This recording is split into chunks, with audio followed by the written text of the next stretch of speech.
La vida tiene una forma extraña de sorprendernos cuando menos lo esperamos. Esa llamada lo cambió todo.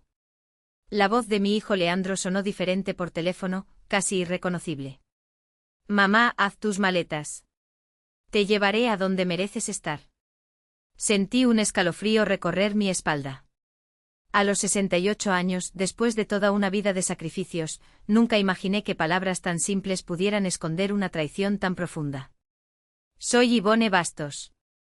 Y este es el canal. Lo que voy a contar hoy aún hace que mi corazón se apriete en el pecho, incluso después de tanto tiempo.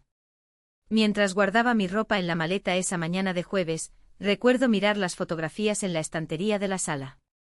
Imágenes amarillentas de un Leandro pequeño sonriendo sin los dientes de enfrente, sosteniendo mi mano en el parque. El mismo niño que ahora, a los 45 años, tenía en su mirada algo que ya no reconocía. Trabajé 40 años como contadora en uno de los bancos más grandes de Maceió.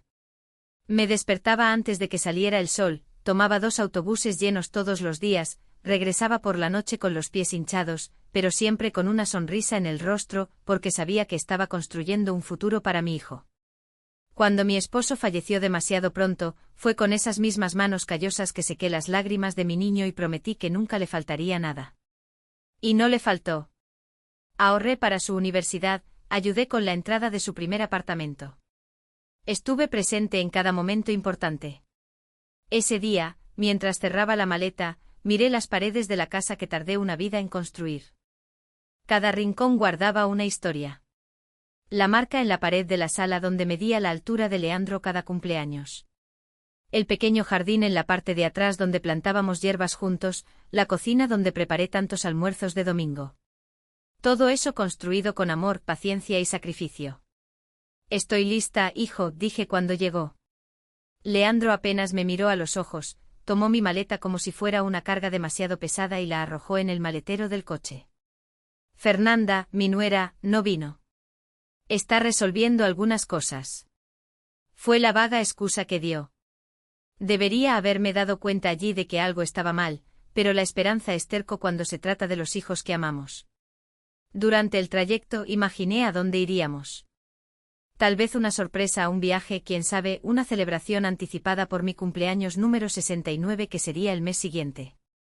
Leandro conducía en silencio, los nudillos de sus dedos blancos de tanto apretar el volante.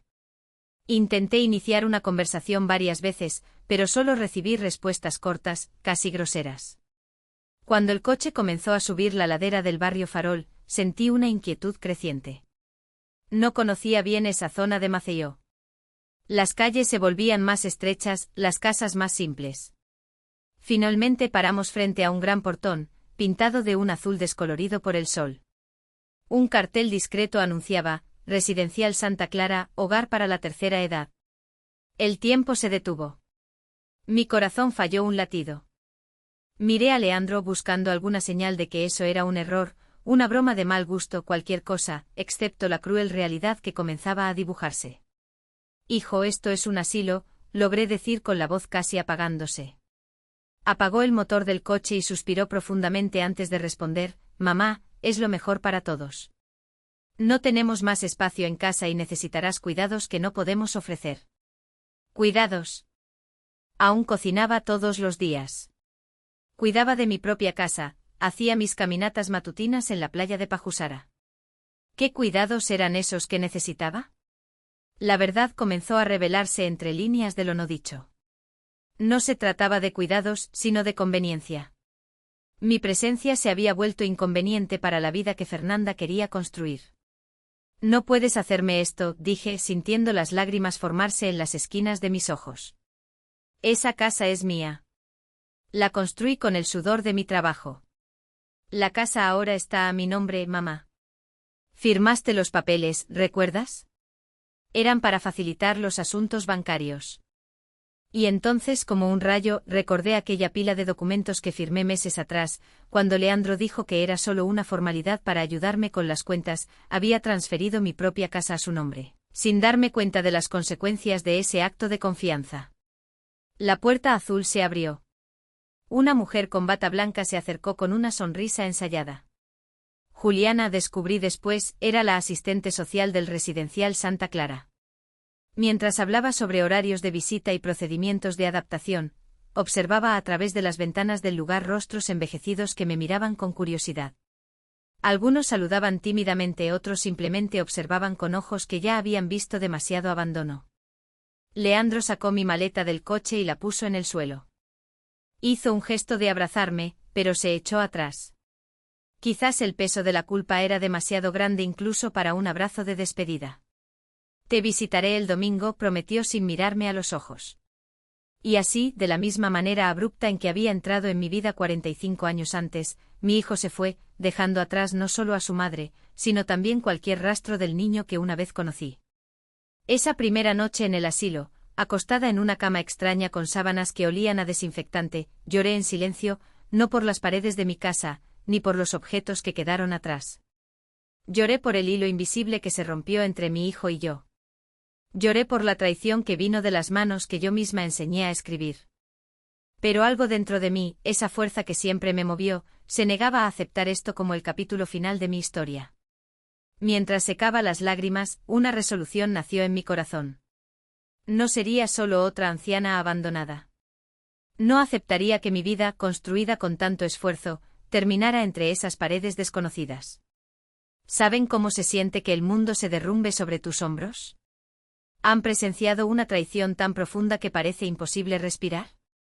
Así me sentí en esos primeros días en el residencial Santa Clara. Pero lo que no sabía es que allí, entre esas personas que parecían tan frágiles como yo me sentía, encontraría aliados poderosos para lo que vendría después. Estás ahí al otro lado de la pantalla siguiendo mi historia. ¿De dónde eres? ¿Has presenciado algo así con alguien cercano? O tal vez estés pasando por algo similar ahora. Quédate conmigo hasta el final, porque lo que sucedió después de ese abandono cambió no solo mi vida, sino la vida de todos a mi alrededor, incluida la de mi propio hijo. Si aún no te has suscrito al canal, hazlo ahora. Esta historia apenas comienza y lo que viene a continuación te mostrará que incluso en los momentos más oscuros, siempre hay una luz que nos guía. En los primeros días apenas podía alimentarme. El nudo en la garganta parecía permanente. Las otras señoras intentaban acercarse, invitarme a actividades, pero yo me cerraba en mi propio mundo de dolor. Fue entonces cuando conocí a alguien que cambiaría completamente el rumbo de mi historia. Su nombre era Graciela Rodríguez, una señora de 72 años con cabello blanco, siempre recogido en un moño perfecto y ojos que sonreían antes incluso que sus labios. Fue ella quien tocó la puerta de mi habitación en el tercer día, trayendo un pedazo de pastel de naranja hecho en el taller de cocina del residencial. No sirve de nada quedarse encerrada aquí dentro, querida.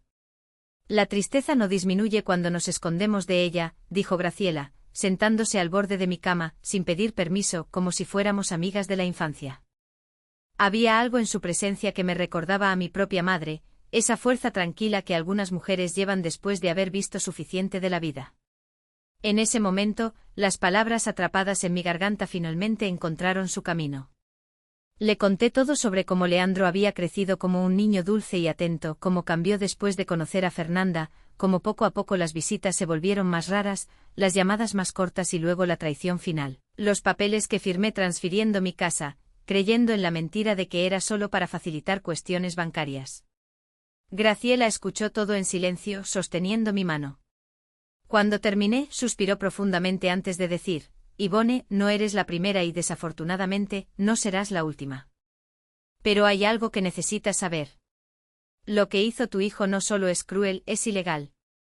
Al día siguiente, Graciela me presentó al director del residencial Santa Clara, Ronaldo Machado, un hombre alto con arrugas profundas alrededor de los ojos, que dirigía el lugar con una disciplina firme pero justa.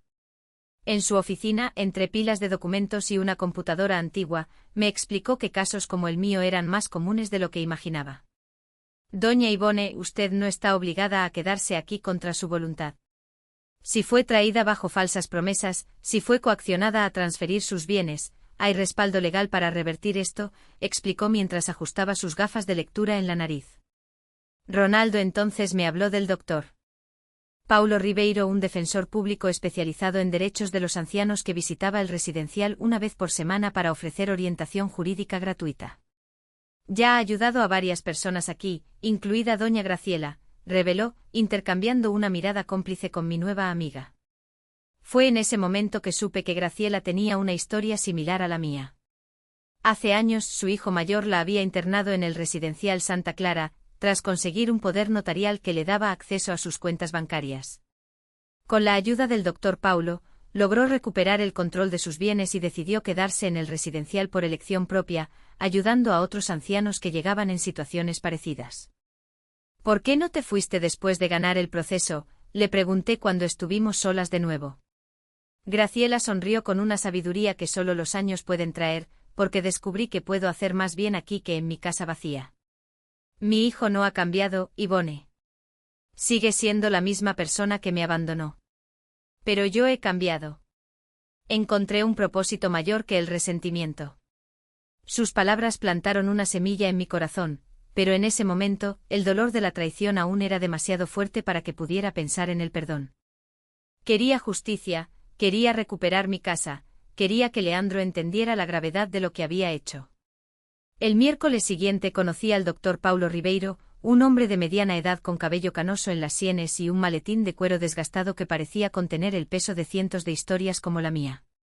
Me recibió en una pequeña sala improvisada como oficina en el residencial Santa Clara. Doña Ivone, necesito que me cuente todo desde el principio. Cada detalle puede ser importante, me pidió con una voz calmada que inspiraba confianza. Durante casi 2 horas narré toda mi historia. Cómo ahorré cada centavo para comprar la casa en el barrio Ponta Verde. Cómo crié a Leandro sola tras la muerte prematura de mi esposo. Cómo trabajé durante 40 años en el Banco del Nordeste, subiendo de auxiliar administrativa a contadora, y luego los eventos recientes, el cambio gradual en el comportamiento de mi hijo tras conocer a Fernanda, los documentos que firmé sin entender completamente, la llamada fatídica y el abandono en el asilo. El doctor Paulo tomaba notas meticulosamente, ocasionalmente haciendo preguntas para aclarar algún punto. Cuando terminé, cerró su cuaderno y me miró directamente a los ojos. Doña Ivone, lo que le ocurrió es lo que llamamos jurídicamente inducción a error. Hay fuertes indicios de que fue coaccionada a transferir sus bienes sin comprender las implicaciones reales. El estatuto del anciano existe precisamente para proteger a personas en situaciones como la suya. Una chispa de esperanza se encendió en mi pecho. Entonces, ¿puedo recuperar mi casa? Sí, pero no será un proceso simple ni rápido. Necesitaremos pruebas, testigos y mucha paciencia. ¿Está dispuesta a enfrentar esto? Puede ser emocionalmente desgastante, especialmente porque involucra a su propio hijo. Pensé en el rostro de Leandro, en los momentos felices que compartimos y luego en la frialdad con la que me dejó en la puerta del asilo. Estoy dispuesta, doctor. No es solo por la casa, es por justicia. Es para que mi hijo entienda que las acciones tienen consecuencias. En los días que siguieron, nos sumergimos en la preparación del proceso. El doctor Paulo me ayudó a reunir toda la documentación necesaria, escrituras, extractos bancarios, comprobantes de pago de impuestos que mostraban que incluso tras la transferencia, seguía pagando las cuentas de la casa. También necesitábamos testigos que pudieran comprobar la coacción. Fue entonces cuando recordé a Joaquim Sampaio, mi vecino de toda la vida, un señor viudo de 74 años que había vivido en la casa al lado de la mía durante más de 3 décadas. Joaquim había presenciado varias discusiones entre Leandro y yo sobre esos papeles. Había visto a mi hijo presionándome, diciendo que era por mi propio bien. El doctor Paulo logró contactar a Joaquim, quien se dispuso a testificar de inmediato. Doña Ivone siempre ha sido una vecina ejemplar. Lo que le hicieron es una vergüenza. Fueron sus palabras, según el abogado. Otro testigo importante apareció de manera inesperada. En una tarde lluviosa de jueves, recibí una visita sorpresa en el residencial Santa Clara. Era Antonia, mi nieta de 19 años, hija de Leandro y Fernanda. Una joven de ojos marrones como los míos y una sonrisa tímida que escondía detrás de un mechón de cabello. Abuela, vine escondida. No saben que estoy aquí, me confesó después de abrazarme largamente. Lo que le hicieron no está bien. Están usando su casa como si fuera de ellos. Vendieron varios de sus muebles, cambiaron todo. Las palabras de Antonia fueron como cuchilladas en mi pecho. No solo me estaban quitando el techo, sino también mis recuerdos, los objetos que contaban la historia de mi vida. Papá no es una mala persona, abuela. Está siendo manipulado por mi madre. Desde que usted se fue, no han dejado de pelear. Creo que se siente arrepentido, pero tiene miedo de admitirlo. Antonia prometió visitarme regularmente y traer información que pudiera ayudar en el proceso. Antes de irse, sacó de su bolso un pequeño álbum de fotos que había rescatado de la casa. Pensé que le gustaría tener esto aquí, dijo con lágrimas en los ojos. Ese álbum de fotos se convirtió en mi tesoro más preciado en el residencial Santa Clara. Por la noche, sola en mi habitación, pasaba las páginas viendo el crecimiento de Leandro, los momentos felices que compartimos, tratando de entender en qué punto el dulce niño de las fotos se convirtió en el hombre que fue capaz de abandonarme. Con el paso de las semanas, comencé a adaptarme a la rutina del residencial. Participaba en las actividades, hice nuevas amistades, pero mi corazón aún dolía de nostalgia por mi casa, mis cosas, la vida que construí con tanto esfuerzo. El doctor Paulo me mantenía informada sobre el avance del proceso. Habíamos conseguido una medida cautelar que impedía a Leandro vender la casa o hacer cambios estructurales mientras el caso estuviera en juicio. Una mañana, mientras tomaba café en el área común del residencial, Juliana, la trabajadora social, vino a avisarme que tenía una visita. Mi corazón se aceleró pensando que podría ser Leandro finalmente viniendo a disculparse. Pero quien entró fue un señor con sombrero y bigote canoso que reconocí de inmediato. Francisco López, el taxista que solía llevarme al banco. Doña Ivone, qué bueno verla, dijo quitándose el sombrero en señal de respeto. Supe por su vecino, don Joaquín, que usted está enfrentando problemas con su hijo. Vine a decirle que estoy a su disposición para ayudar en lo que necesite. Don Francisco reveló que en los meses previos a mi ingreso al asilo, me había llevado varias veces al banco a pedido de Leandro. Recordaba claramente cómo me veía confundida y presionada, como mi hijo a veces me hablaba de manera brusca dentro del taxi. Si necesita que testifique, estoy a su disposición. Lo que le hicieron no es justo. Después de todo lo que usted hizo por su hijo, esa visita inesperada me dio fuerzas renovadas. Me di cuenta de que no estaba sola en esta batalla. Había personas que se preocupaban, que reconocían la injusticia y estaban dispuestas a ayudarme. A medida que el proceso avanzaba, descubrí que mi caso no era aislado. A través de Graciela y de las reuniones semanales que el doctor Paulo realizaba en el residencial, conocí otras historias de ancianos que habían sido engañados por sus familiares. Algunos habían logrado revertir la situación, otros no tuvieron la misma suerte. Una tarde, mientras esperaba en la recepción del residencial al doctor Paulo para discutir los próximos pasos del proceso, sonó el teléfono. Juliana contestó y, con una expresión de sorpresa, me pasó el teléfono. «Es para usted». Es su nuera Fernanda. Mi corazón se disparó. En casi 2 meses, desde que me dejaron en el asilo, era la primera vez que alguien de la familia, además de Antonia, se ponía en contacto. Con manos temblorosas tomé el teléfono. Doña Ivone. La voz de Fernanda sonaba diferente, menos altiva, casi asustada. Necesitamos hablar. Sé del proceso que usted está llevando contra nosotros. No es contra ustedes, Fernanda. Es por justicia. Esa casa es mía. La construí con el trabajo de toda una vida. Hubo una larga pausa al otro lado de la línea. Cuando Fernanda habló de nuevo, su voz tenía un tono de amenaza velada. ¿No se da cuenta de que esto solo va a empeorar las cosas? Leandro está destrozado. Si continúa con este proceso, tal vez nunca más quiera verla. Respiré hondo sintiendo una valentía que no sabía que aún existía dentro de mí.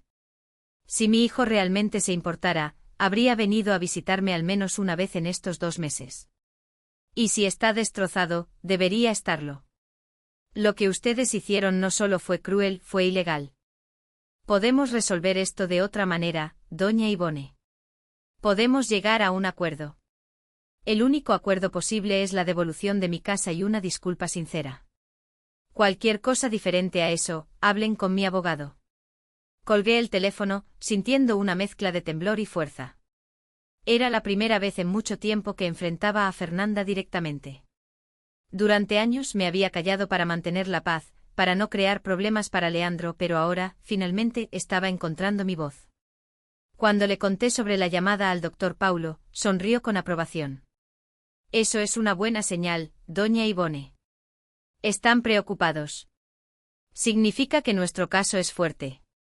La semana siguiente recibí otra visita inesperada. Marcia Duarte, la abogada contratada por Fernanda y Leandro, vino al residencial con una propuesta de acuerdo. Ofrecían devolver el 30% del valor de la casa y permitirme visitar ocasionalmente. Eso es una ofensa, no una propuesta, respondió el doctor Paulo, que afortunadamente estaba presente ese día. Mi clienta fue coaccionada a transferir el 100% de una propiedad que era completamente de ella. La oferta que hacemos es la devolución completa de la casa con el registro a nombre de doña Ivone, como siempre debió haber sido. Marcia salió visiblemente irritada, prometiendo que nos veríamos en el tribunal. Pero yo sabía por la mirada que el doctor Paulo me lanzó, que estábamos en el camino correcto. La verdad estaba de nuestro lado. En los meses que siguieron, me sumergí cada vez más en las actividades del residencial. Comencé a participar en un grupo de tejido. Redescubrí mi talento para la pintura. Hice amistades verdaderas. Graciela se convirtió en como una hermana para mí. En los días más difíciles, cuando la nostalgia apretaba o cuando el miedo al futuro me asediaba, era ella quien me recordaba mi fuerza. Ivone, ¿recuerdas lo que siempre digo? La vida es como un tejido. A veces tenemos que deshacer algunos puntos para corregir un error, pero eso no significa que todo el trabajo esté perdido. En una tarde soleada de octubre, 4 meses después de mi llegada al residencial Santa Clara, el doctor Paulo apareció con una gran sonrisa que apenas cabía en su rostro. Doña Ivone, tengo excelentes noticias. El juez ordenó una evaluación psicológica para determinar si usted estaba en plenas condiciones mentales cuando firmó la transferencia de la casa. La evaluación fue programada para la semana siguiente. Confieso que estaba nerviosa. ¿Y si el perito concluía que realmente no tenía la capacidad para administrar mis propios bienes? ¿Y si de alguna manera Leandro y Fernanda lograban manipular el resultado? El doctor Paulo notó mi ansiedad y me tranquilizó. Doña Ivone, usted es una mujer lúcida, articulada, con una historia de trabajo e independencia. Solo tiene que ser usted misma. La verdad siempre encuentra un camino. El día de la pericia, me vestí con mi mejor ropa. Un vestido azul marino que Antonia había traído de mi casa, mi collar de perlas que recibí cuando me jubilé, un labial discreto. Quería mostrarle al perito que era una mujer capaz, digna de respeto y consideración. La doctora Elena Costa, psicóloga forense designada por el tribunal, me recibió en una sala reservada en el propio residencial. Durante casi 3 horas, respondí a una serie de preguntas sobre mi vida, mis capacidades cognitivas, mi comprensión financiera, mi relación con mi hijo. Cuando hablé sobre cómo me sentía al ser dejada en el asilo, las lágrimas brotaron, pero no intenté contenerlas. Ese dolor era parte de mi historia, parte de la injusticia que había sufrido. Doña Ivone, ¿por qué cree que su hijo hizo esto?, preguntó la doctora Elena con genuino interés. Reflexioné por un momento antes de responder, buscando honestidad, aunque fuera dolorosa. Creo que mi hijo se perdió en algún momento del camino. Se dejó influenciar por valores que no fueron los que yo le enseñé. Pero en el fondo quiero creer que aún existe algo del niño que crié. 2 semanas después de la pericia psicológica, el doctor Paulo apareció en el residencial Santa Clara con el informe en mano. Su rostro normalmente serio mostraba una sonrisa que me llenó de esperanza antes de que dijera cualquier palabra. Doña Ivone, la pericia fue completamente favorable. La doctora Elena concluyó que usted está en plenas capacidades mentales y que en el momento de la transferencia de la casa hubo indicios claros de coacción e inducción a error. Sentada en el pequeño balcón del residencial, rodeada de los IPS amarillos que comenzaban a florecer, sentí una lágrima escapar mientras hojeaba el documento. Las palabras de la psicóloga saltaban de las páginas. La paciente demuestra excelente capacidad cognitiva, ningún indicio de declive mental, plena conciencia de la situación patrimonial. Relato coherente y consistente sobre la transferencia indebida de bienes. ¿Qué pasa ahora?, pregunté secando discretamente la lágrima con la punta del dedo. Ahora interpondremos una acción de nulidad de la transferencia de la propiedad. Con este informe más los testimonios que ya hemos recogido, tenemos un caso muy sólido, doña Ivone. Esa noche acostada en mi cama en el residencial, no pude dormir. No era solo la ansiedad por el proceso judicial lo que me mantenía despierta, sino una pregunta que no dejaba de resonar en mi mente. Si recuperara mi casa, ¿qué haría después? ¿Volvería a vivir sola? ¿Podría perdonar a mi hijo y a mi nuera después de todo lo que hicieron? Y respecto a las amistades que había construido en el residencial, especialmente con Graciela, por la ventana de la habitación observaba la luna llena, iluminando el pequeño jardín del residencial Santa Clara. Recordé cuando Leandro era pequeño e inventábamos historias sobre el hombre de la luna antes de dormir. ¿Dónde estaba ese niño dulce e imaginativo? ¿En qué momento se convirtió en un hombre capaz de abandonar a su propia madre? El amanecer me encontró aún absorta en esas reflexiones. Durante el desayuno, Graciela notó mi silencio y se sentó a mi lado. Al parecer, la noche fue larga, amiga mía. ¿Quieres compartir lo que te preocupa? Le conté sobre el informe favorable de la pericia y las dudas que me atormentaban sobre el futuro. 4, dijo ella, cubriendo mi mano con la suya. La vida rara vez sigue el camino que planeamos. Cuando perdí mi casa por mi hijo, pensé que era el fin de todo. Hoy veo que fue solo el comienzo de un nuevo viaje. Pero, ¿no extrañas tu casa, tus cosas? Claro que sí, pero descubrí que el hogar no es necesariamente un lugar, sino donde nos sentimos acogidos y respetados. Puedes recuperar tu casa, Ivone, y aún así elegir tu propio camino después de eso. Las palabras de Graciela plantaron una semilla en mi corazón.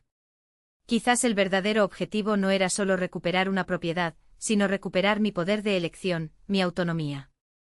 Esa misma tarde recibí una visita que cambiaría completamente el rumbo de los acontecimientos. Antonia llegó al residencial, visiblemente agitada, sosteniendo una carpeta verde bajo el brazo. «Abuela, no vas a creer lo que encontré», exclamó después de abrazarme con fuerza. Estaba ayudando a organizar la oficina en casa y encontré esto escondido en el cajón del escritorio de papá. Con manos temblorosas, abrió la carpeta y esparció varios documentos sobre la mesa. Reconocí inmediatamente la letra de Fernanda en anotaciones en los márgenes. Eran extractos bancarios, comprobantes de transferencias y algo que hizo que mi corazón se helara, un plan detallado escrito a mano sobre cómo convencer a una persona mayor de transferir sus bienes.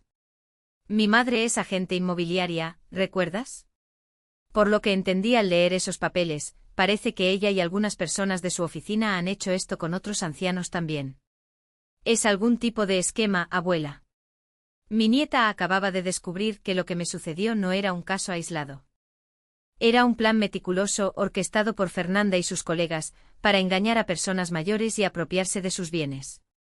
Una operación sistemática, casi empresarial, de explotación de la vulnerabilidad ajena. Antonia, ¿tienes idea de la gravedad de lo que encontraste?, pregunté, sintiendo una mezcla de horror e indignación creciendo dentro de mí. Sí, abuela, por eso lo traje directamente a ti. Sé que tienes un proceso contra mis padres y, sinceramente, después de descubrir esto, creo que es lo correcto a hacer. ¿Qué hicieron contigo? Lo que mi madre hizo con muchas otras personas, eso es un crimen. Abracé a mi nieta, sintiendo un inmenso orgullo por la joven íntegra y valiente en la que se había convertido, a pesar del entorno en el que creció. Tienes razón, querida. Es un crimen y necesitamos llevar esto al doctor Paulo de inmediato. Esa misma noche el doctor Paulo vino al residencial con carácter de urgencia. Pasamos horas analizando los documentos que Antonia había encontrado. El abogado apenas podía contener su indignación. Doña Ivone, esto cambia completamente el panorama de nuestro caso. Ya no estamos hablando solo de una acción civil para anular la transferencia de la casa. Estamos ante un posible esquema criminal de estafa contra ancianos. ¿Qué significa eso en la práctica, doctor? Significa que además de la acción civil que ya estamos moviendo, podemos presentar una denuncia criminal. Estos documentos sugieren fuertemente que su nuera y posiblemente otras personas están involucradas en un esquema organizado. Esto es un caso de policía. Una sensación extraña se apoderó de mí. Por un lado, sentía alivio al descubrir que había pruebas concretas del fraude. Por otro, una profunda tristeza al confirmar que la maldad que sufrí no fue un acto aislado de un hijo ingrato, sino parte de un plan calculado. ¿Y mi hijo, crees que él sabía de todo esto? El doctor Paulo dudó antes de responder, eligiendo cuidadosamente las palabras. Basado en los documentos que hemos visto hasta ahora, no podemos afirmar con certeza el nivel de involucramiento de su hijo. Él pudo haber sido un cómplice activo o simplemente manipulado por su esposa. De cualquier manera, la ley presume que sabía, ya que se benefició directamente del fraude. Aquella noche fue otra en la que el sueño me eludió. Pensaba en Leandro, en el niño que un día fue, en el hombre que se había convertido. ¿Sería posible que mi propio hijo supiera del esquema criminal, que hubiera acordado abandonar a su propia madre en un asilo como parte de un plan para apropiarse de mis bienes? La idea era demasiado dolorosa para contemplar. Prefería creer que había sido manipulado, que estaba ciego por el amor o el miedo que sentía por Fernanda. Pero en el fondo de mi corazón, sabía que independientemente del nivel de conocimiento que tuviera, Leandro había tomado una decisión y esa decisión no fue protegerme. A la mañana siguiente el doctor Paulo regresó con novedades. Había consultado a un delegado amigo sobre el caso y las orientaciones eran claras. Necesitábamos registrar una denuncia lo antes posible. Señora Ivone, ¿está preparada para esto? Un proceso penal puede ser largo y desgastante. Su nuera probablemente será acusada y su hijo puede ser considerado cómplice. Miré por la ventana del residencial, observando a un grupo de ancianos que participaba en una clase de tai chi en el jardín. Personas que, como yo, probablemente construyeron sus vidas con arduo trabajo, dedicación y honestidad. ¿Cuántos de ellos también habían sido víctimas de esquemas como el de Fernanda? Estoy preparada, doctor Paulo. No se trata solo de mi casa o de mi dolor. Si estos documentos prueban que otras personas fueron engañadas de la misma manera, tengo el deber de hacer algo al respecto. Esa tarde Antonia, el doctor Paulo y yo fuimos a la delegación especializada en protección a ancianos en Maceió. El delegado doctor Marcos Vieira nos recibió con seriedad y atención. Durante horas di mi testimonio contando en detalle cómo fui coaccionada para transferir mi casa y posteriormente abandonada en el asilo. Antonia entregó los documentos que había encontrado y el doctor Paulo presentó toda la documentación que ya habíamos reunido para el proceso civil. Señora Bastos, quiero que sepa que tomamos este tipo de crimen muy en serio, dijo el delegado tras escuchar mi relato. Lo que usted pasó es un ejemplo clásico de violencia patrimonial contra los ancianos, previsto en el Estatuto del Anciano. Vamos a investigar minuciosamente este caso. Al salir de la delegación, sentí un peso levantándose de mis hombros. Por primera vez desde que fui abandonada en el asilo, tenía la sensación de que la justicia realmente podría hacerse. En los días que siguieron, la investigación policial avanzó rápidamente. Los documentos encontrados por Antonia resultaron ser una verdadera mina de oro para los investigadores. Nombres, fechas, valores, anotaciones detalladas sobre cómo abordar a potenciales víctimas. Todo estaba allí documentado por la propia mano de Fernanda. Una semana después de la denuncia, recibí una llamada del doctor Paulo con noticias impactantes. La policía había cumplido órdenes de búsqueda y aprehensión en la oficina de Fernanda y en la casa donde ella y Leandro vivían. Mi antigua casa. Señora Ivone, encontraron muchos más documentos, computadoras con correos electrónicos incriminatorios, incluso grabaciones de conversaciones donde su nuera instruye a colegas sobre cómo convencer a ancianos para transferir sus bienes. El delegado me dijo que estamos ante una banda organizada que puede haber hecho decenas de víctimas en los últimos años. La noticia repercutió rápidamente en la prensa local. Al día siguiente el principal periódico de Maceió traía en la portada: la policía desmantela esquema de estafa contra ancianos. La foto mostraba a Fernanda siendo llevada a la comisaría, con el rostro parcialmente cubierto por la bolsa que llevaba, intentando vanamente esconderse de las cámaras. No sentí ninguna satisfacción al ver esa imagen, solo un profundo cansancio y la certeza de que estaba haciendo lo correcto, no solo por mí, sino por todas las otras víctimas que tal vez no tuvieron el valor o la oportunidad de denunciar. ¿Y Leandro? Pregunté a doctor Paulo, temiendo la respuesta. Su hijo no fue detenido, pero está siendo investigado como posible cómplice. Él alega que no sabía del esquema, que solo seguía las instrucciones de su esposa. La policía está analizando su nivel de involucramiento. 2 semanas después del inicio de la investigación policial, recibí una visita que jamás esperé. La recepcionista del residencial me llamó diciendo que había alguien esperando en la sala de visitas. Cuando entré al lugar, mi corazón casi se detuvo. Leandro estaba allí sentado al borde del sillón, con profundas ojeras y un semblante abatido que nunca había visto antes. Me paralicé en la puerta, incapaz de dar un paso más. Una tormenta de emociones me invadió. Rabia, dolor, confusión y, a pesar de todo, ese amor incondicional que solo una madre puede sentir, incluso ante la peor de las traiciones. Mamá, dijo levantándose con hesitación. Su voz estaba entrecortada, casi irreconocible. Sé que no merezco estar aquí. Ni siquiera merezco que me mire a los ojos después de lo que hice, pero necesitaba venir. Lentamente entré a la sala y me senté en el sillón opuesto al suyo, manteniendo una distancia que no era solo física, sino emocional. ¿Por qué viniste, Leandro? ¿Por qué ahora? Él bajó la mirada, incapaz de sostener mi mirada, porque finalmente vi la verdad, porque entendí al monstruo en que me convertí, porque necesito pedir perdón, aunque sé que no merezco ser perdonado. Durante la siguiente hora, Leandro abrió su corazón como nunca lo había hecho antes. Contó cómo Fernanda, desde el inicio de la relación, le plantó la idea de que yo era una carga, una responsabilidad que impediría el futuro que soñaban. Como poco a poco se fue alejando emocionalmente de mí, creando justificaciones para lo que planeaba hacer. Como el día en que me dejó en el asilo, sintió que algo dentro de él se rompía, pero ahogó la voz de su conciencia. Sabía que no era lo correcto, mamá. En el fondo siempre lo supe, pero estaba tan ciego, tan manipulado. Creí que era la única salida para nosotros. ¿Y la casa, los documentos que me hiciste firmar? Leandro respiró hondo, finalmente encontrando valor para mirarme. Fue idea de Fernanda. Dijo que era solo una formalidad, que usted seguiría viviendo allí con nosotros. Sabía que no era verdad, pero me convencí de que era lo mejor, que usted estaría más segura en un lugar con cuidados profesionales. Ah, ¿sabías del esquema mayor de las otras víctimas? Él movió la cabeza con lágrimas corriendo por su rostro. No, mamá. Juro por la vida de Antonia que no sabía. Solo lo descubrí cuando la policía apareció con las órdenes de registro. Cuando vi los documentos, los registros de otras personas, fue como despertar de una pesadilla a otra aún peor. Quería creerle.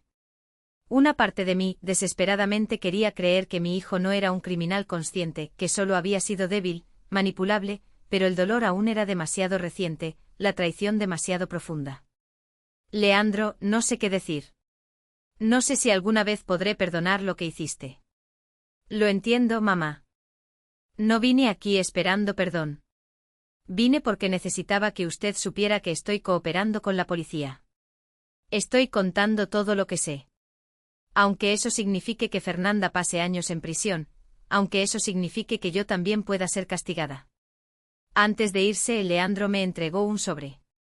Dentro encontré las llaves de mi casa y una declaración firmada y reconocida en notaría, anulando la transferencia de la propiedad y devolviéndola oficialmente a mi nombre. Ya hablé con el doctor Paulo sobre esto, explicó. Dijo que el proceso judicial continuará su curso, pero esto puede acelerar las cosas. La casa es suya, mamá. Siempre fue y siempre será. Después de que Leandro se fue, me quedé sentada por mucho tiempo en la sala de visitas, sosteniendo esas llaves que representaban mucho más que una propiedad física, representaban mi dignidad, mi autonomía, la vida que construí con tanto esfuerzo. Graciela me encontró allí horas después, aún absorta en pensamientos, se sentó a mi lado y sin decir nada, simplemente tomó mi mano. No necesitábamos palabras. Ella entendía, mejor que nadie, la complejidad de los sentimientos que me dominaban en ese momento. Esa noche, antes de dormir, saqué el pequeño álbum de fotos que Antonia me había dado y hojeé lentamente las páginas. Imágenes de Leandro, niño, adolescente, adulto, momentos felices que habíamos compartido, la vida que teníamos antes de que todo se desmoronara. En la última página había una foto que no había notado antes, era relativamente reciente, tomada en la última Navidad, antes de que todo sucediera. Yo y Leandro sonriendo con el árbol de Navidad de fondo. Al dar vuelta la fotografía, encontré algo escrito con su letra. Para mi madre, mi puerto seguro, con amor, Leandro. Lágrimas silenciosas rodaron por mi rostro mientras contemplaba esas palabras. En algún lugar, más allá de la traición, de la manipulación, de los errores cometidos, ese niño que amé incondicionalmente aún existía. Y tal vez, solo tal vez, había esperanza de rescate. Al día siguiente el doctor Paulo vino al residencial con más novedades. La justicia había emitido una orden de prisión preventiva contra Fernanda y 2 de sus colegas de la oficina inmobiliaria. Las investigaciones habían identificado al menos 15 otras víctimas del esquema, todas personas mayores que fueron coaccionadas a transferir sus bienes. ¿Y qué hay de mi hijo?, pregunté temiendo la respuesta.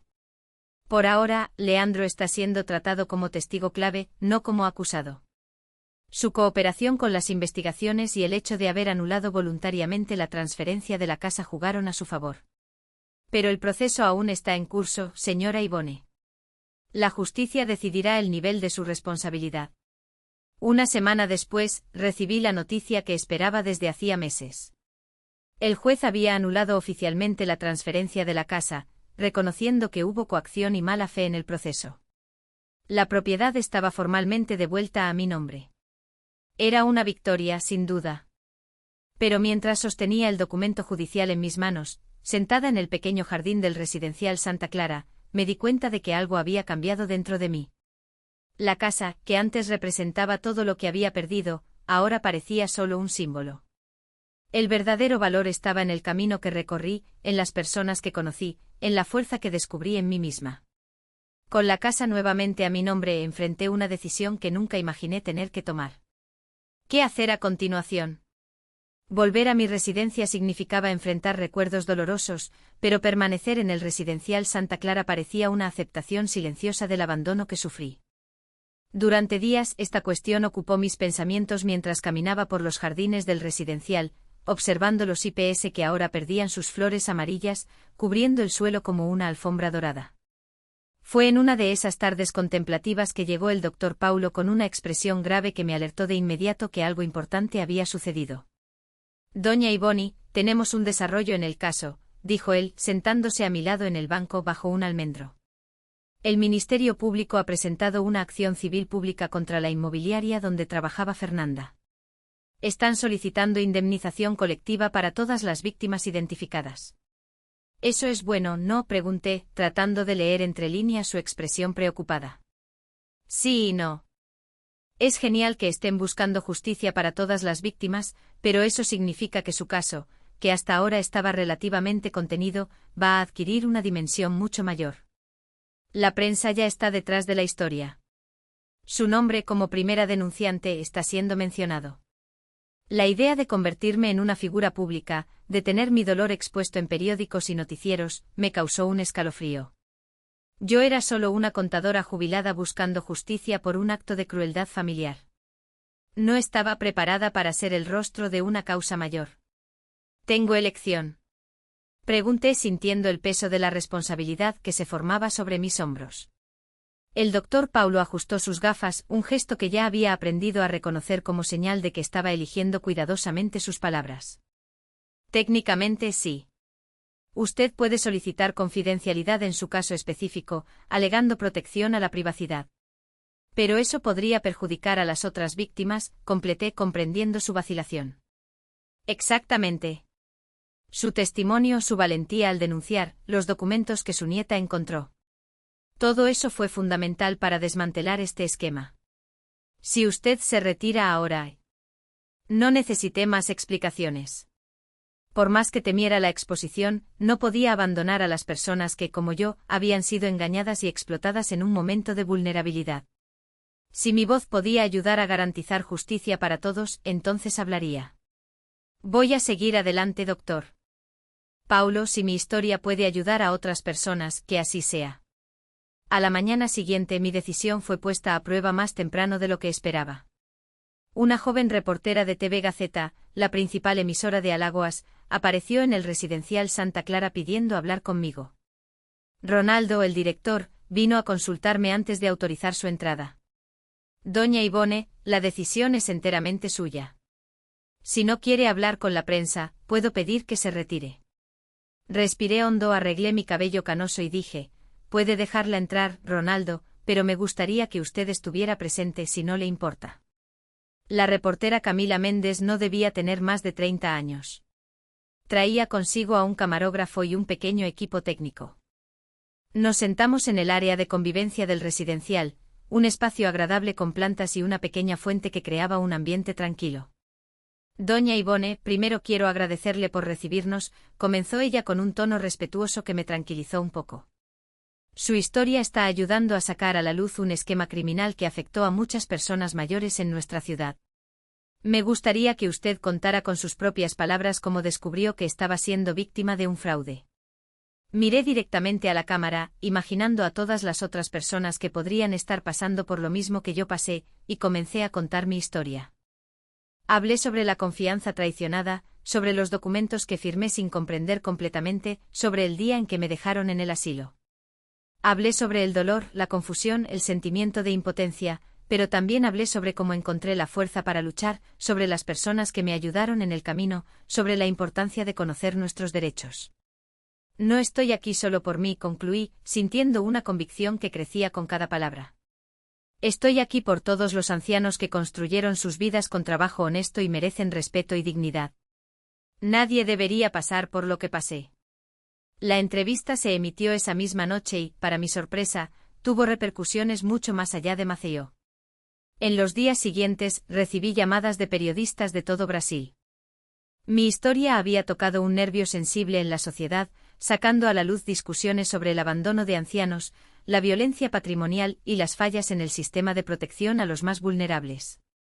Una semana después de la primera entrevista, recibí una llamada inesperada. Era la producción del programa fantástico de TV Globo. Querían hacer un reportaje especial sobre el caso, destacando cómo operaba el esquema y cómo otras personas podrían protegerse de situaciones similares. Cuando le conté a Graciela sobre la invitación, me apretó la mano con fuerza. Te estás convirtiendo en una voz para aquellos que han sido silenciados, Ivone. Esto es mucho más grande que recuperar tu casa. Se trata de restaurar la dignidad de toda una generación. El equipo de Fantástico llegó a Maceió un miércoles soleado. Eligieron grabar parte de la entrevista en el foro desembargador Jairo Maya Fernández, donde había tramitado mi proceso, y parte en el residencial Santa Clara. Querían mostrar el contraste entre el ambiente frío y formal del sistema judicial y el espacio que, irónicamente, se había convertido en un refugio para mí. Durante las grabaciones, conocí a otras víctimas del mismo esquema. Marina, una profesora jubilada de 73 años que perdió su apartamento en la playa de Ponta Verde. Carlos, un exfuncionario público de 81 años que fue coaccionado a transferir una casa de veraneo en Maragogi. Lourdes, una viuda de 77 años que perdió los ahorros de toda su vida. Cada historia resonaba con elementos de mi propia experiencia, creando un mosaico de dolor que juntos estábamos transformando en lucha por justicia. La reportera de Fantástico Sonia Bridge, una mujer de mediana edad, con ojos amables y preguntas precisas, condujo la entrevista con sensibilidad. Doña Ivone, usted se ha convertido en un símbolo de resistencia para muchos ancianos. ¿Cómo se siente en ese papel? La pregunta me sorprendió. Nunca había pensado en mí misma como un símbolo de nada. Solo era una mujer de 68 años luchando por recuperar lo que era suyo por derecho. No busqué ese papel, respondí con sinceridad. Solo quería justicia para mí misma. Pero si mi historia puede dar valor a otras personas que están pasando por lo mismo, entonces acepto esa responsabilidad. Nadie debería sentirse solo en esta lucha. El reportaje se emitió un domingo por la noche y el impacto fue inmediato. El lunes el teléfono del Dr. Paulo no dejó de sonar. Personas de todo Brasil llamaban reportando casos similares, buscando orientación jurídica, queriendo saber cómo denunciar. Lo que comenzó como un caso individual en Maceió se había transformado en un movimiento nacional por la protección de los derechos de los ancianos. El Ministerio Público de Alagoas, al darse cuenta de la dimensión del problema, decidió crear un grupo de trabajo específico para investigar delitos patrimoniales contra ancianos. Dr. Paulo fue invitado a unirse al grupo como consultor, aportando su experiencia con mi caso para ayudar a desarrollar estrategias de identificación y combate a esquemas similares. En medio de toda esta repercusión, recibí una llamada que cambiaría una vez más el rumbo de mi historia. Era Renata Campos, una diputada federal que había visto el reportaje de Fantástico y se había sentido profundamente conmovida por mi historia. Doña Ivone, estoy trabajando en un proyecto de ley para aumentar las penas por delitos de violencia patrimonial contra ancianos y crear mecanismos más eficientes de protección. Me gustaría mucho contar con su testimonio en una audiencia pública que estamos organizando en Brasilia. La idea de hablar en el Congreso Nacional me pareció tan surrealista que casi me reí por teléfono. Yo, Ivone Bastos, una contadora jubilada de Maceió, testificando ante diputados y senadores, parecía algo sacado de una película, no de mi vida real. Diputada, no sé si tengo la calificación para algo así. Dudé. Doña Ivone, nadie está más calificada que usted, respondió ella con firmeza. Usted ha vivido en carne propia lo que estamos tratando de combatir. Su voz es exactamente lo que necesitamos para sensibilizar a los parlamentarios sobre la urgencia de este asunto. Tras consultar al doctor Paulo, quien animó vehementemente mi participación, acepté la invitación. 2 semanas después, por primera vez en mi vida, abordé un avión con destino a Brasilia. Graciela insistió en acompañarme, convirtiéndose en mi compañera inseparable en esta inesperada jornada. La capital federal me impresionó con sus amplios espacios, su arquitectura imponente y la constante sensación de que decisiones importantes se estaban tomando en cada momento. El Congreso Nacional, con sus cúpulas emblemáticas, parecía aún más grandioso en persona que en las imágenes que había visto en televisión.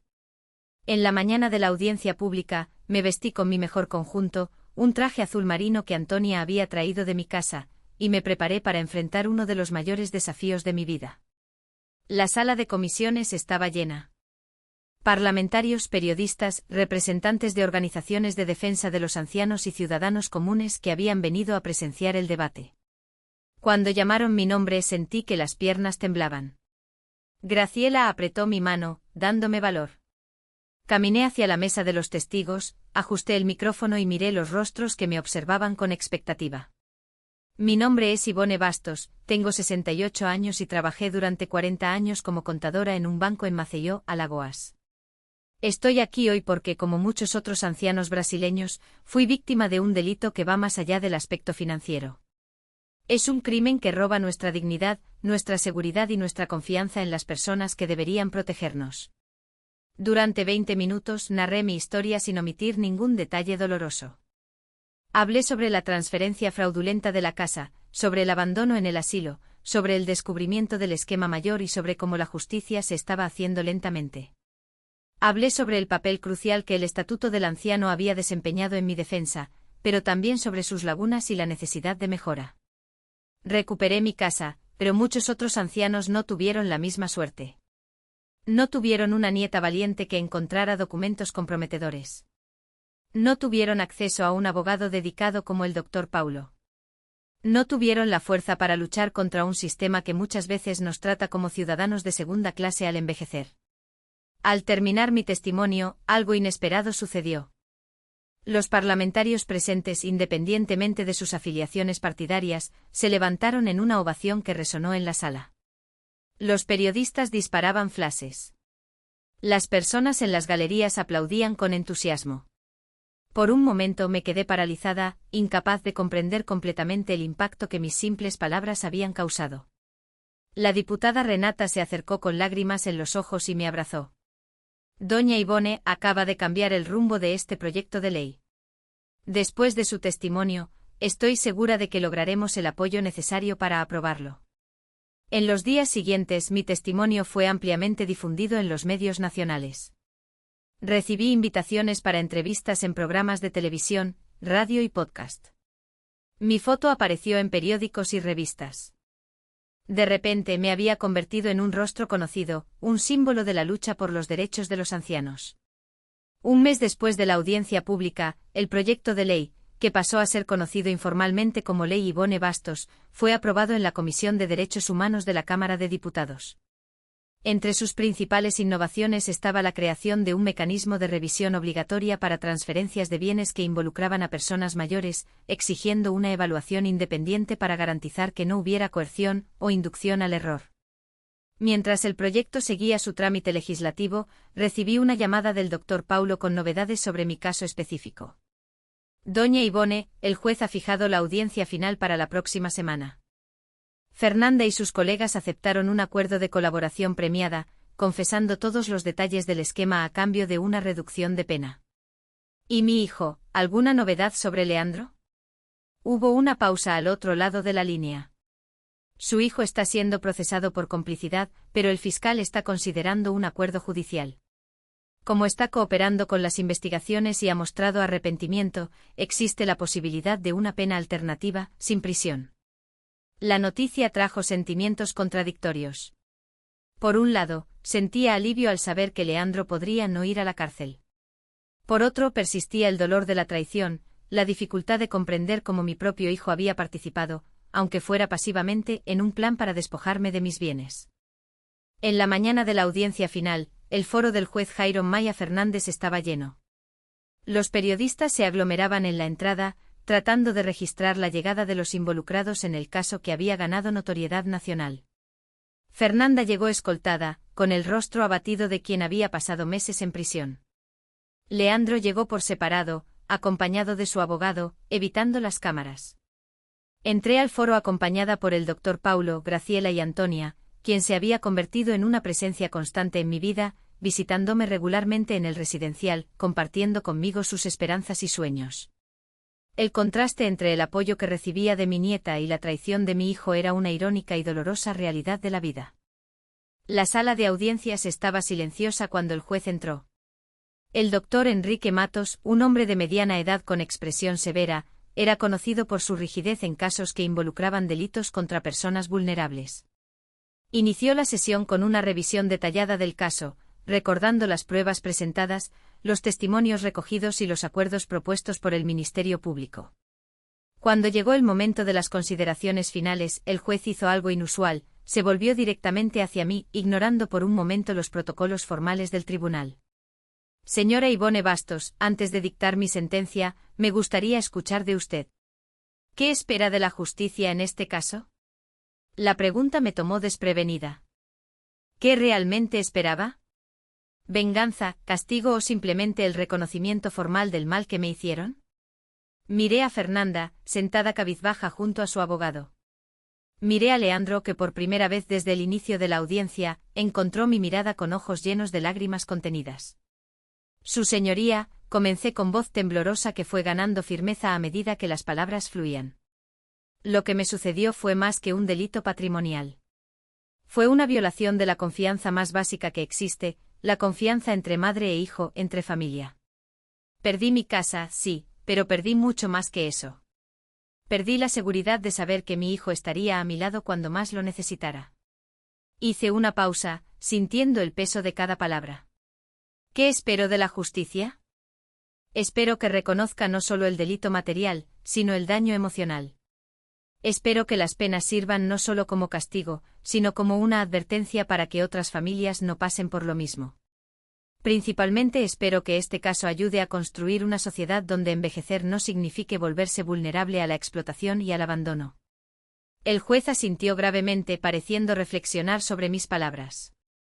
Tras una breve pausa, anunció su decisión. Fernanda fue condenada a 5 años de prisión en régimen semiabierto, además de indemnización a las víctimas identificadas del esquema. Sus colegas de la oficina inmobiliaria recibieron penas similares proporcionales a su nivel de implicación. En cuanto a Leandro, el juez aceptó el acuerdo propuesto por el Ministerio Público. 3 años de servicios comunitarios obligatorios en instituciones de atención a ancianos, además de participar en un programa de reeducación familiar y una indemnización por los daños morales causados. Al salir del tribunal esa tarde bajo el fuerte sol de Maceió, sentí como si un capítulo de mi vida finalmente se estuviera cerrando.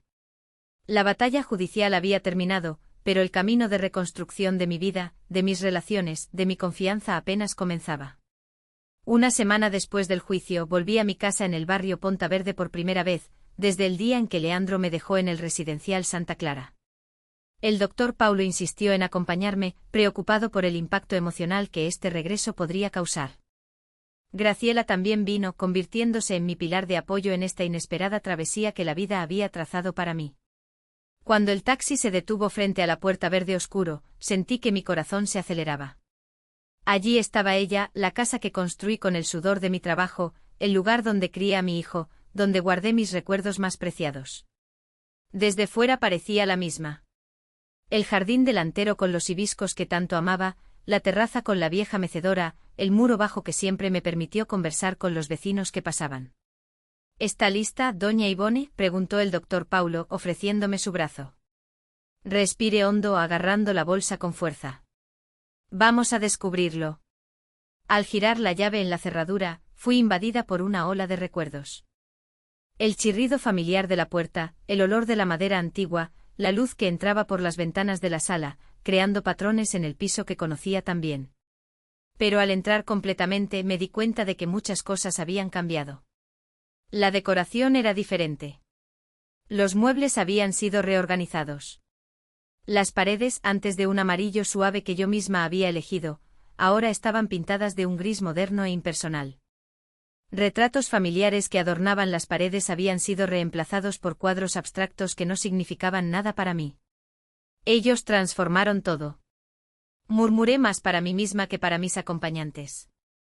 Caminé lentamente por las habitaciones, absorbiendo cada cambio. En la cocina, mis viejos armarios de madera maciza habían sido sustituidos por modelos de acero inoxidable. La estufa de gas donde preparé tantas comidas para Leandro, ya no estaba, reemplazada por una cocina de inducción que ni siquiera sabría cómo usar. En mi habitación, la cama donde dormí durante décadas había dado paso a una más moderna, con cabecera tapizada. El armario antiguo, regalo de mi difunto esposo, también había desaparecido. En lugar de mis pertenencias, encontré ropa y objetos de Fernanda y Leandro. Realmente pretendían que nunca volviera, dije, sintiendo una punzada de dolor renovado. Graciela sostuvo mi mano con firmeza. Pero volviste, Ivone. Estás aquí ahora. En un impulso abrí la puerta del cuartito de atrás que siempre usé como depósito. Para mi sorpresa, allí encontré apiladas muchas de mis pertenencias personales, ropa, libros, álbumes de fotos, cajas con documentos. Era como si hubieran relegado toda mi existencia a ese pequeño espacio mientras se apropiaban del resto de la casa. Me senté en el borde de una caja, tratando de procesar el torbellino de emociones. Rabia por la invasión de mi espacio, tristeza al ver cuán rápidamente habían borrado mi presencia. Indignación al darme cuenta de que incluso en los pequeños detalles, habían demostrado lo desechable que era en sus vidas. Doña Ivone, usted no necesita decidir nada hoy, dijo el doctor Paulo, notando mi conmoción. ¿Podemos volver otro día cuando esté más preparada? Moví la cabeza, encontrando una resolución que me sorprendió. No, Paulo, necesito enfrentar esto ahora. Esta es mi casa. Necesito reclamarla por completo. En los días que siguieron, me sumergí en la tarea de restaurar mi casa a como la quería. Contraté a un equipo de pintores para devolver a las paredes el amarillo acogedor que siempre amé. Busqué en el cuartito de atrás los objetos personales que habían sido relegados al olvido. Poco a poco fui borrando las huellas de Fernanda, devolviendo al espacio mi identidad. Una mañana, mientras organizaba algunos libros en la estantería de la sala, escuché el timbre sonar. Al abrir la puerta, me encontré con Antonia, cargando 2 grandes bolsas. «Abuela», exclamó ella, abrazándome con fuerza. Vine a ayudar con la organización y traje algunas cosas que logré salvar antes de que mamá se deshiciera de ellas. Dentro de las bolsas encontré tesoros que creí perdidos para siempre.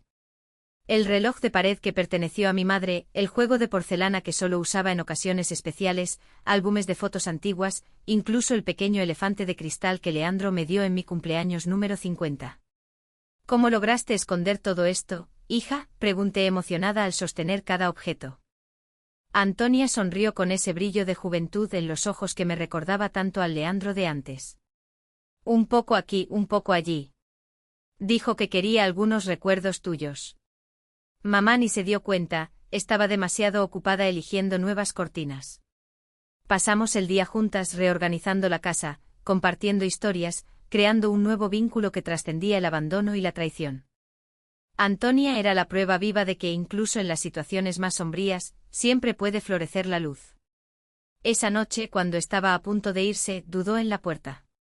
«Abuela, hay algo que necesito contarte. Papá quiere hablar contigo». Me pidió que averiguara si estarías dispuesta a recibirlo. Mi corazón dio un salto. Desde el juicio, no había intercambiado una palabra con Leandro. Parte de mí quería mantener esa distancia, protegerme de más dolor. Otra parte, la que nunca dejó de ser madre, anhelaba una reconciliación, por improbable que fuera. Dile que puede venir el domingo. Estaré esperando. El domingo llegó con una lentitud angustiante. Me desperté temprano, más nerviosa de lo que quisiera admitir. Preparé un pastel de naranja, el favorito de Leandro desde la infancia. Arreglé la casa meticulosamente.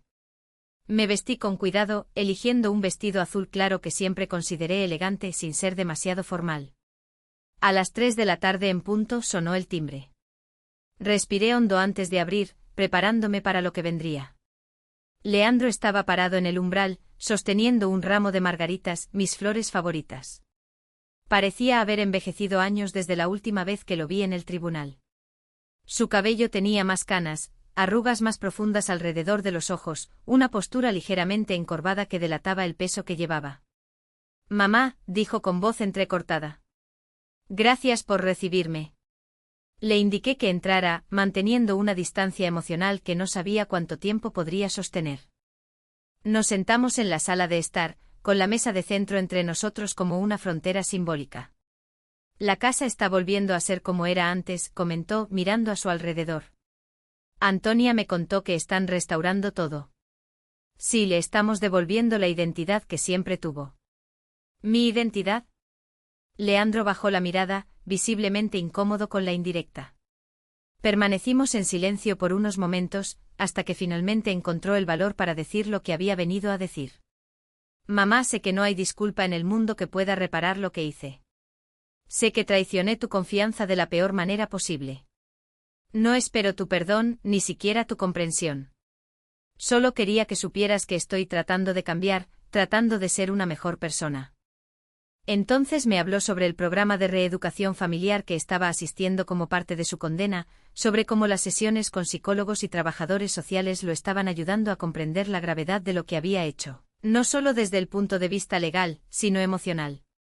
Habló sobre el trabajo comunitario que había comenzado en un asilo en la periferia de Maceió, donde pasaba los fines de semana ayudando a ancianos en situación de abandono. Al principio iba solo porque lo obligaba la sentencia, pero poco a poco empecé a ver a cada uno de esos ancianos como personas con historias, sueños, sentimientos. Comencé a verlos como te veo a ti, mamá, y la vergüenza por lo que hice solo aumentó.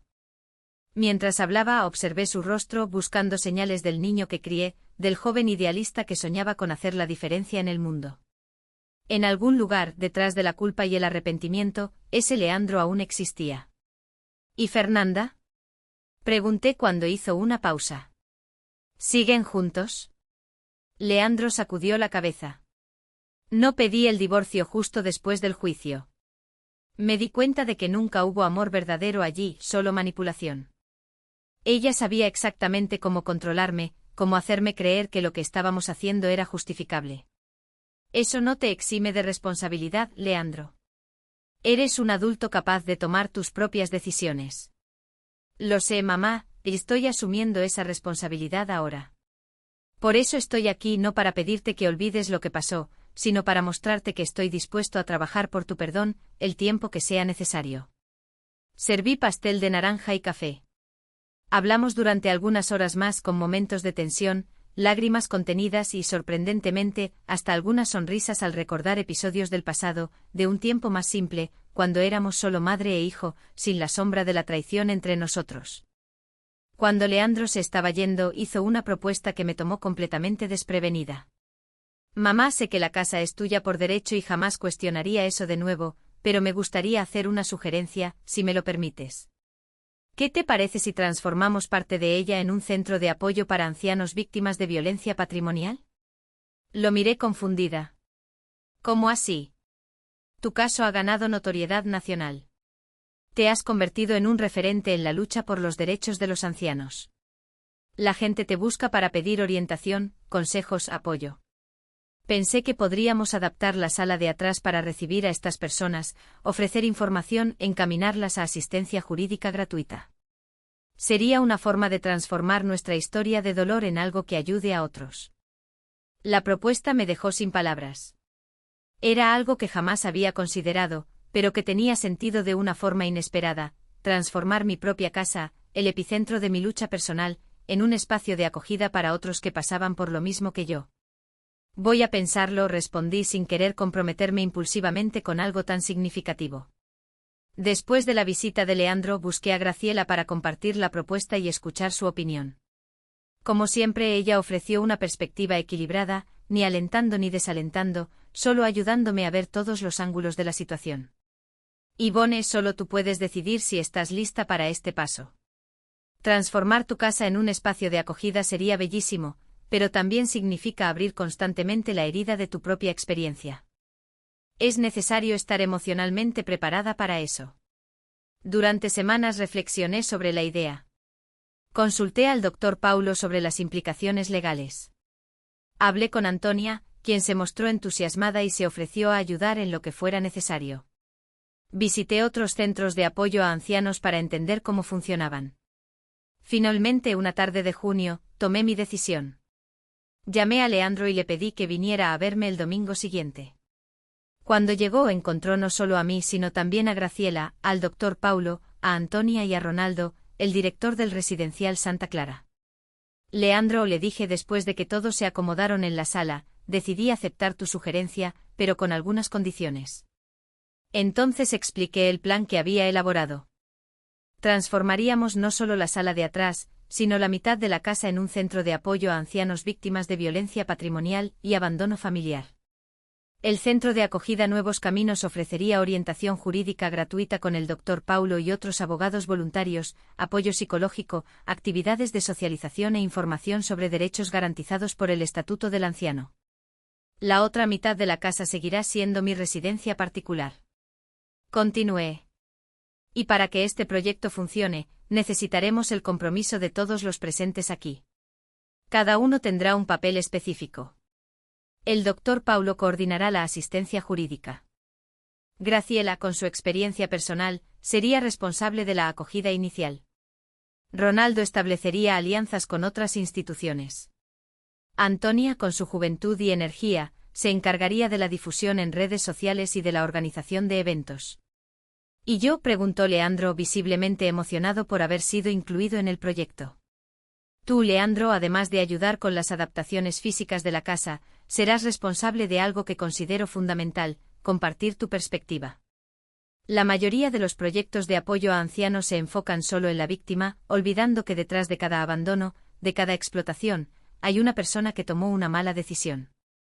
Tu experiencia puede ayudar a comprender esta dinámica y, quién sabe, prevenir que otros sigan el mismo camino. El proyecto comenzó a tomar forma en las semanas siguientes. Se derribaron paredes para crear espacios más amplios. Se instaló una rampa en la entrada para garantizar la accesibilidad. Computadoras fueron donadas por empresas locales. Poco a poco, la casa donde viví tantos años de felicidad y luego de dolor se transformaba en un lugar de esperanza y renacimiento. 3 meses después, en una soleada mañana de septiembre, inauguramos oficialmente el Centro de Acogida Nuevos Caminos. La cobertura mediática fue extensa. Periodistas de todo Brasil vinieron a registrar el evento. La diputada Renata Campos, que continuaba trabajando en el proyecto de ley inspirado en mi historia, se aseguró de estar presente. En su discurso, anunció una novedad que me dejó sin palabras. Es con gran alegría que informo que el proyecto de ley 375.224, que aumenta las penas para los delitos de violencia patrimonial contra ancianos y crea mecanismos más eficientes de protección, fue aprobado ayer en sesión plenaria de la Cámara de Diputados. En homenaje a la mujer que inspiró este cambio legislativo, el proyecto será conocido como Ley Ivone Bastos. La audiencia estalló en aplausos. Flashes se dispararon en mi dirección. Sentí las piernas temblar con la emoción de ver mi nombre asociado a una legislación que protegería a tantos otros ancianos de pasar por lo que pasé. Cuando llegó mi turno de hablar, miré a las personas reunidas allí: amigos, autoridades, periodistas y, sobre todo, otros ancianos que habían encontrado en el centro un espacio de acogida. Vi a Graciela con su sonrisa serena que me dio fuerza en los momentos más difíciles. Vi al Dr. Paulo, cuya dedicación fue fundamental para que se hiciera justicia. Vi a Antonia representando la esperanza de que las nuevas generaciones puedan construir una sociedad más respetuosa con sus ancianos. Y vi a Leandro con los ojos llenos de lágrimas que mezclaban arrepentimiento y orgullo. Cuando mi hijo me dejó en la puerta del asilo aquella tarde, pensé que mi vida había terminado. Comencé sintiendo la emoción en la voz. No podía ver más allá del dolor de la traición, del miedo al abandono, de la rabia por la injusticia. Pero hoy, mirando hacia atrás, me doy cuenta de que aquel momento terrible fue, en realidad, el inicio de una nueva jornada. Conté cómo a través de la adversidad descubrí una fuerza que no sabía que tenía. Cómo encontré aliados inesperados y construí nuevos lazos afectivos. Cómo transformé mi dolor personal en lucha colectiva. Este centro representa mucho más que la redención de mi historia particular. Representa la posibilidad de que otras historias tengan finales diferentes, que otros ancianos sepan que no están solos, que tienen derechos, que merecen respeto y dignidad. Al concluir mi discurso sucedió algo que no planeé, pero que pareció el gesto más natural del mundo en ese momento. Extendí la mano hacia Leandro, invitándolo a unirse a mí en el estrado improvisado. Este centro también representa la posibilidad de reconstruir lazos rotos que con tiempo, esfuerzo y verdadero arrepentimiento pueden volver a unirse, no como antes, ya que algunas heridas dejan cicatrices permanentes, pero de nuevas maneras y a veces, sorprendentemente más fuertes. Leandro tomó mi mano con lágrimas corriendo libremente por su rostro. No nos abrazamos, no intercambiamos palabras melosas de reconciliación instantánea, solo permanecimos uno al lado del otro simbolizando un nuevo comienzo cauteloso, un camino de reconstrucción que ambos sabíamos que sería largo y a veces difícil, pero posible. En los meses siguientes, el centro prosperó más allá de nuestras expectativas más optimistas. Recibíamos diariamente personas de todas partes de Alagoas y ocasionalmente de otros estados, buscando orientación y apoyo. Cada historia que escuchábamos reafirmaba la importancia del trabajo que estábamos haciendo. En cuanto a mí y Leandro, continuamos nuestra jornada de reconstrucción día tras día, conversación tras conversación. No fue un proceso lineal. Hubo momentos de recaída, de duda, de viejas heridas resurgiendo, pero también hubo momentos de conexión genuina, de comprensión mutua, de perdón gradual, no porque lo que hizo fuera perdonable, sino porque elegí no dejar que el rencor definiera el resto de mi vida. Hoy, mientras contemplo el mar de la playa de Pajusara, desde la ventana del centro de acogida Nuevos Caminos, me doy cuenta de cómo la vida puede sorprendernos con sus caminos inesperados. Mi historia comenzó con una dolorosa traición cuando mi hijo Leandro me llamó, diciendo, «Prepara tus maletas, te llevaré a donde mereces». Y me dejó en la puerta del residencial Santa Clara. En ese momento, a los 68 años, después de toda una vida de trabajo honesto como contadora, tras haber criado a mi hijo sola, después de la muerte prematura de mi marido, fui abandonada como quien descarta algo sin valor. Recuerdo el shock, el dolor, la sensación de impotencia al darme cuenta de que había sido engañada, que los documentos que firmé para facilitar cuestiones bancarias, en realidad, transferían mi casa al nombre de mi hijo. Recuerdo las noches de lágrimas silenciosas en el residencial, el sentimiento de traición que me consumía. Pero como compartí con ustedes a lo largo de esta historia, lo que parecía ser el fin resultó ser solo el comienzo de una extraordinaria jornada. En el residencial Santa Clara, encontré amigos inesperados. Graciela, con su sabiduría y fuerza tranquila, se convirtió en mi confidente y apoyo.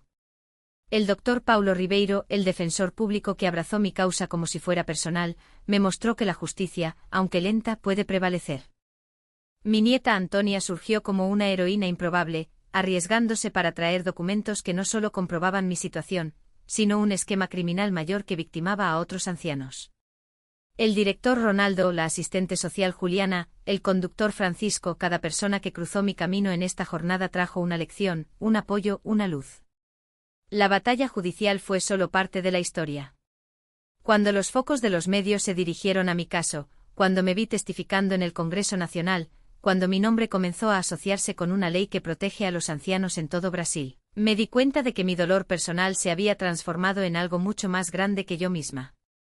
Se había convertido en un movimiento, una causa, un llamado a la conciencia colectiva sobre cómo tratamos a nuestros ancianos. La recuperación de mi casa representó mucho más que la restitución de un bien material. Simbolizó la recuperación de mi dignidad, de mi autonomía, de mi derecho a elegir mi propio camino. Y cuando decidí transformar la mitad de ella en el centro de acogida Nuevos Caminos, descubrí que a veces nuestra mayor victoria no está en recuperar exactamente lo que perdimos, sino en crear algo nuevo y significativo a partir de la pérdida. En cuanto a Leandro, mi hijo, nuestra historia sigue escribiéndose día tras día. El perdón no llegó de la noche a la mañana, ni fue incondicional. Fue un proceso gradual, construido sobre gestos concretos de arrepentimiento, sobre cambios reales de comportamiento, sobre la disposición genuina de reparar el daño causado. No volvimos a ser lo que éramos antes.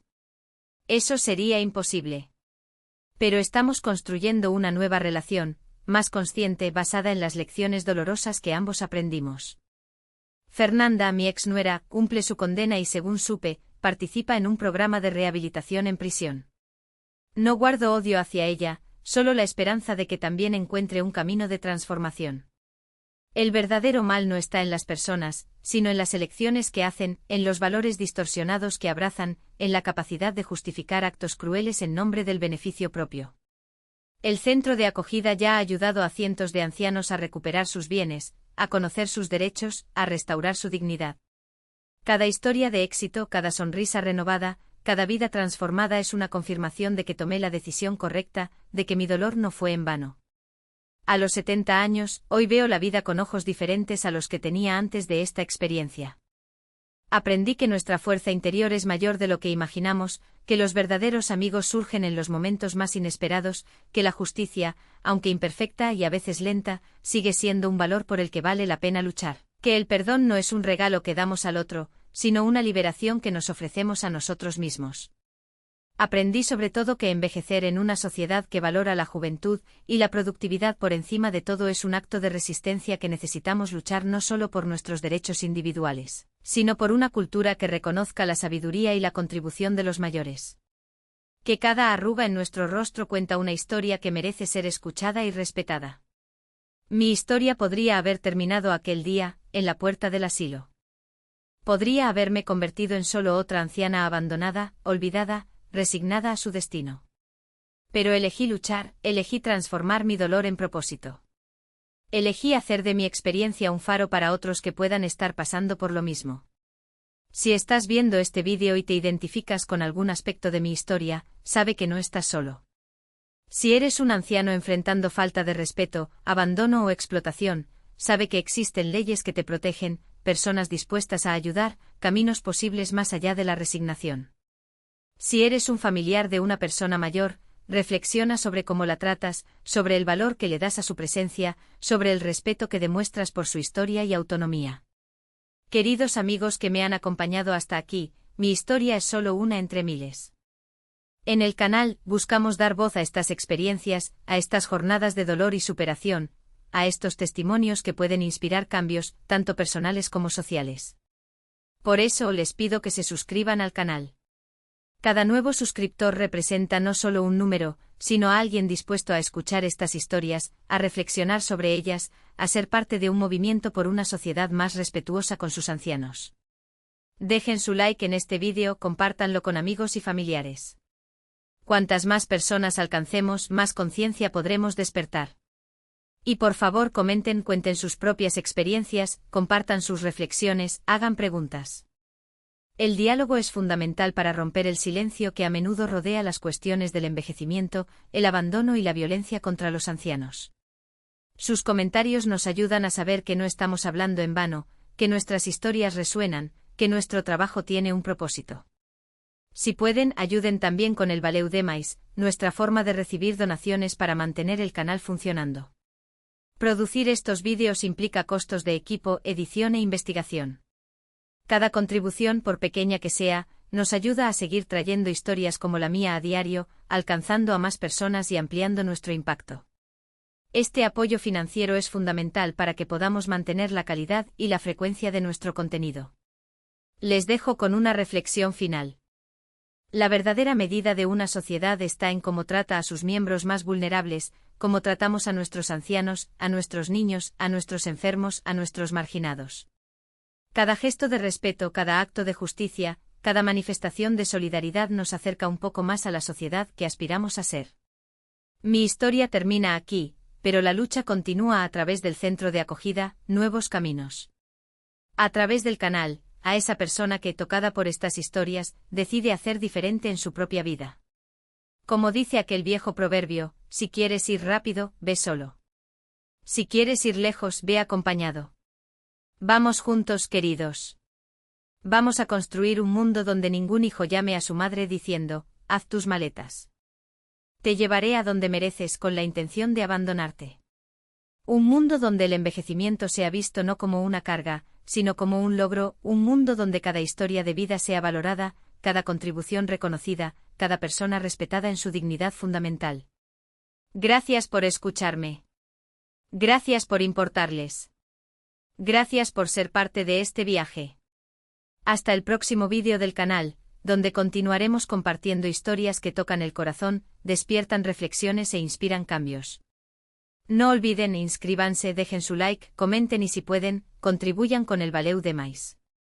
Su apoyo hace toda la diferencia para que sigamos con este trabajo.